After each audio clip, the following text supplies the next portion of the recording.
Hey guys, welcome back to my channel. So today I'm going to be going over 5 things that I'm currently doing to start improving my gut health. So I'm on a bit of a gut journey. I've had a lot of antibiotics. I've always been fatigued and just exhausted.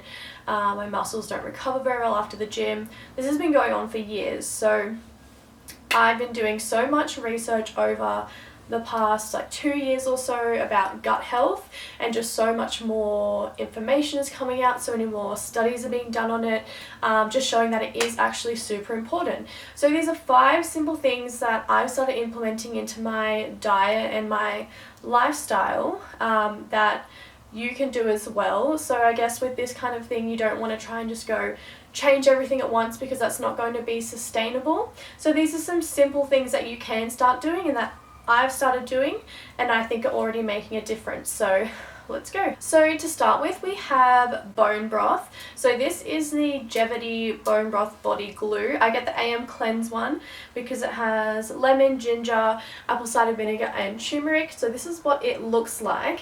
Bone broth is just so good for you. It has a really good source of glutamine, a natural source of glutamine, and also it's also a really good source of collagen as well, which is super good for your skin and for your body. So I take this every single day, and I love that it has the turmeric and apple cider vinegar in it, because those things are really good for inflammation and just to help your digestion as well. So this is something I would really recommend. I get such a difference with my digestion, how I feel when I take this. So how you take it is, it's kind of like a little soup that you have. So you just put a teaspoon in a mug of water, and I just have it in the morning or just throughout the day now, and when I would usually have had a tea. So it kind of just replaces my tea, and I think it tastes amazing, and I still get my nice hot drink, so I don't mind. There's definitely other ones. There's just a normal one. There is a thermogenic one to help with fat burning and stuff as well, but I just like all the benefits that this one has. And when you're choosing bone broth, it's really important to get a liquid one, like this one's called body glue and not powder, because I think just more of the nutrients and everything stay in this one rather than when they kind of dehydrate it down to a powder form. So I definitely recommend buying bone broth online. It's much cheaper, pretty much almost half price of what you would get it in store. So this one I can usually get 2 for $50 free shipping, and that lasts me 2 months. So it might seem a little bit expensive, but I really recommend trying some bone broth. You can also just implement it into your cooking and things like that. Okay, so the next thing is L-glutamine. So it's an amino acid that naturally occurs in your body, but you can also supplement it. So this is a type of supplement. You can buy it from Chemist Warehouse, from supplement stores. So essentially the reason I take this is for something called leaky gut. So you can look up leaky gut, you can read about it. It has so many symptoms such as fatigue and low energy, and just so many things that I've had for a really long time. I've had so many tests from the doctors, and they all just say everything looks fine, nothing's wrong. So if you're kind of in that same boat, I would definitely recommend going online and doing a leaky gut test.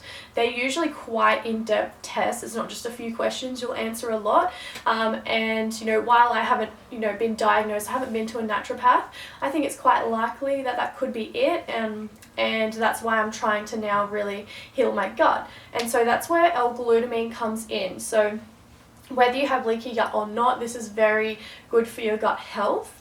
But what this amino acid actually does is, with leaky gut, it means that you've got tears in your digestive tract and in your lining. And then because you have those tears, food and other things seep out into your body where they're not supposed to be. And because they're not supposed to be there, your immune system's trying to attack it, and so your inflammation levels are really high, your immune system's always working, and that's why you get so tired and exhausted all the time. So what L-glutamine actually can do is, I believe it's the only thing I've come across that can do this. Definitely do your own research on all of these things that I talk about in this video, but it can actually heal the gut lining in your stomach. So that's why it's so important, if you do have leaky gut, to implement this into your diet. So You can just buy it, as I mentioned, from a supplement store, from Chemist Warehouse, where it's, things are nice and affordable. I've read that it's recommended to take about 30 grams a day. Now that is actually quite difficult to do. Apparently it's best on an empty stomach, which again is really difficult. What I do is I drink it in juice. So I try to have 15 grams in a glass of juice every day, because it's kind of like, it's a tasteless powder that dissolves. But when you put so much of it in something, it doesn't really dissolve anymore, and you can kind of taste it. At least with the one that I have. I'm definitely going to try another brand next time. But yeah, so it definitely isn't easy, and it's something that I'm just gradually trying to work up more and more each day. But at the moment I'm putting some in juice in the morning, and I'm putting some in my post-workout smoothie, like my protein shake, and I'm not absolutely consistent with that every day. It's quite difficult, but I'm gradually working myself up towards it. So next thing is, which I'm only just starting this today, something I've been really researching over the past week, is having resistant starch in your diet. So resistant starch can be found in green bananas, but I have read some things that said that was a bit controversial.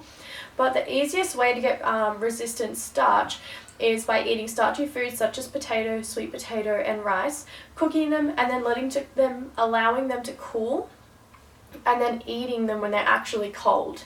And so the resistant starch builds up as they cool down and when they're cold, and it can be taken out from cooking them again. So it's best to eat them when they're cold. And this starch, it's called resistant starch because it resists being digested in your gut, and it stays in your gut and it ferments. And if you've researched gut health at all before, you'll know how good fermented food is for your body and digestion. So it actually stays in there and digests, and it stays in there and ferments and takes a while to digest. And so what it actually does is it stays in your gut, and it's just feeding all of your bacteria the nutrients that it needs, and is allowing that good bacteria to flourish in your stomach and intestines. So that's why resistant starch is so important. So that's something from today I've started to implement. I do a lot of meal prep, so I have everything ready. So literally what I did today is I had curried sausages, and I just heated up the sausages, and I didn't heat up the rice, and I just ate it like that. So super easy to do. You can make potato salads, just anything like that. So yeah, pretty simple to add that one in, unless you really hate eating cold food. So hopefully that's not the case. So it should be pretty easy for you to get that one in your diet. Okay, the next one is a tricky one because it is a little bit expensive. It's kind of hard to be okay with this one. It's definitely something I've been a little bit back and forth with, not really wanting to commit to, but I just think from what I've seen that it is really, really important. And this is eating antibiotic-free meat. So if you have looked into this at all, you'll know that antibiotics is what can really strip all of the bacteria out of your stomach, good and bad. And that's what can actually destroy a lot of your stomach lining and just cause you to be, more sick in the long run. So I've been on lots of courses of antibiotics. I used to get urinary tract infections really frequently, but now I've implemented the things that the doctors told me, and over time I just haven't been getting them anymore. So that was a few years ago, but that doesn't mean that my stomach is repaired now. So having lots of courses of antibiotics isn't good for your stomach. And what actually happens is when they're farming animals, the animals get sick and they feed them antibiotics, or they even just feed them lots of antibiotics to prevent them from getting sick. So those antibiotics stay in their body, and then when you actually eat the meat, you're actually consuming those antibiotics. So even if you're not taking them directly, you can still be getting them through what you're eating. So obviously I've been doing all of these things, implementing all of these things, but I guess it's not really going to do that much if I'm still consuming antibiotics. So I'm biting the bullet and I'm going to get organic meat. Now, just because the meat's organic doesn't mean that it's antibiotic free. So I was looking into this today. So if you shop at Woolworths or Coles, there's there's literally like no butchers around where I live, which is really odd. So I have to shop at Woolworths and Coles for my meat. So the macro organic beef from Woolworths is antibiotic free. However, the chicken is not, which is really surprising. It's hormone and growth supplement stuff free, but it's not antibiotic free. So that's really unfortunate because I do like Woolworths rewards. However, Coles stocks Lilydale chicken, and I know butchers stock Lilydale free range chicken as well. So Lilydale chicken is actually antibiotic and growth hormone free. So I will only be eating from now on antibiotic free meat, because I just don't think my gut's going to heal if I don't do that. So obviously that's something that you need to weigh up, because it's about double the price of normal meat. So it really depends on your situation. Definitely look into it yourself to make the best decision for you. Okay, the last thing I'm going to talk about is not food-based, it's lifestyle based, and that is sleep hygiene. So I don't know if you've ever had to talk about your doctor and had to get a little printout about sleep hygiene from your doctor, but I have many a times. And these are things I've always known about, but I've never been really 100% committed to implementing in my life. But I'm finally just forcing myself to do this now, and I've done it for the last 3 days, and it's honestly made the biggest difference. So first of all, having a sleep routine, proper sleep hygiene, getting enough sleep is really important for your body to recover. If you don't get enough sleep, it can put your body under extra stress. Sleeping actually relieves your body of that stress, and having high stress levels, high cortisol levels, just really aren't good for your gut. So having a really good sleep, allowing that time for your body to repair, bring inflammation down, bring stress down, is really, really important for your gut health. So the major thing that I have been implementing now is 1 hour before bed, I don't look at technology. It's so difficult to actually push yourself to do that. Well, I think it is, in my opinion. It's so easy to just keep watching TV and then just going straight to bed. But honestly, I've been having the worst sleeps for a long time. So I've really forced myself. An hour before bed, I stop looking at my phone, make sure all my alarms are set, everything is done that I need to do, and I don't look at my phone. That being said, I do have a Google device. I can ask things if I want to, so that obviously makes it easy. If I do forget to set an alarm or something like that, I can just ask it to do that.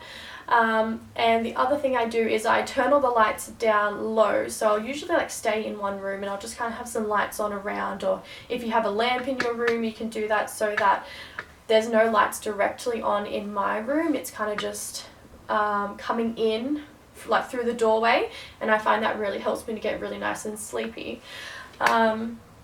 So obviously not having that blue light really helps to tell your body that it's time to calm down and start going to sleep. And the other really good thing about doing this whole hour of no technology before bed is it really actually forces me to do relaxing things. Sometimes I'll, do the dishes and tidy the house, but,